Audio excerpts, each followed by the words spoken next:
আসলে জগন্নাথ বিশ্ববিদ্যালয়ের ইতিহাসে বিশ্ববিদ্যালয় প্রতিষ্ঠার পরবর্তী সময়ে এটি প্রথম শিক্ষার্থী সংসদ নির্বাচন। তো আমরা আসলে প্রত্যেকটা শিক্ষার্থীর খুব চাওয়া পাওয়া ছিল যে নির্বাচনটা অনুষ্ঠিত হোক, প্রপার একটা অথরিটির কাছে দায়িত্বটা হস্তান্তর হোক, যারা দিন শেষে ক্যাম্পাসের সার্বিক উন্নয়নের সহযোগী হিসেবে থাকে। আপনারা সকলে অবগত আছেন যে আসলে জগন্নাথ বিশ্ববিদ্যালয়ের ইতিহাসটাই হচ্ছে একটু ভিন্ন রকমের।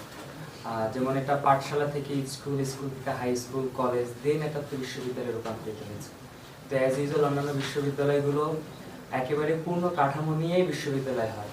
তা আমরা কিন্তু মোটামুটি 20টা বছর সময় পেয়েছি, তারপরও ক্যাম্পাসের যে সার্বিক উন্নয়নটা হওয়া উচিত ছিল সেটা হয়ে ওঠেনি।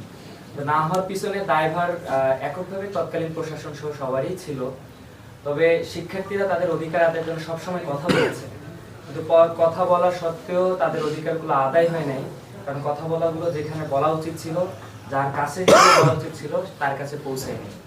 আমার কাছে এখন মানে আমরা আসলে সাধারণ শিক্ষার্থীরা সবাই মিলে এটাই ফিল করেছি যে শিক্ষার্থীদের হয়ে কথা বলার জন্য শিক্ষার্থী সংসদ যেটা আছে এটাই হচ্ছে সবথেকে উপযুক্ত প্ল্যাটফর্ম।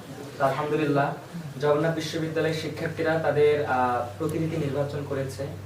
আমাদের প্রতিপক্ষ যারা প্রার্থীরা ছিল আলহামদুলিল্লাহ প্রত্যেককে ক্যাপাবল। জগন্নাথ বিশ্ববিদ্যালয়ে এর আগে শান্তিপূর্ণ যে সহাবস্থান, এই উদার মানসিকতার দৃষ্টান্ত আগেও রেখেছে, ভবিষ্যতে রাখবে বলে আমরা আশা রাখি। আমাদের যারা নির্বাচিত আমরা হয়েছি, আমরা দেখেছি যে আমাদের অপোনেন্ট সব প্রার্থীরা আমাদেরকে খুব সাদর অভিনন্দন জানিয়েছে। আমরা তাদের কাছ থেকে সর্বাত্মক সহযোগিতা কামনা করেছি এবং তারা এটারও প্রতিশ্রুতি দিয়েছে।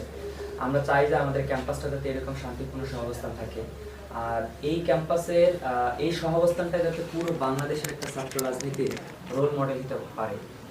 আর দিন শেষে আমরা দেখেছি যে ডাকসুর যে সাফল্য, ডাকসু যে উন্নয়নটা দেখিয়েছে অল্প সময়ে তাদের নিজস্ব ফান্ডে, সেটা অন্যান্য ক্যাম্পাস এখনো পারেনি, তবে পারবে ইনশাল্লাহ।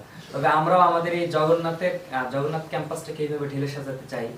ডাকসু যেভাবে আজকে আমাদেরকে আমন্ত্রিত হয়েছে, মানে অতিথি পরায়ণ হিসেবে যে আতিথেয়তা দেখিয়েছে, আমরা আসলে মুগ্ধ।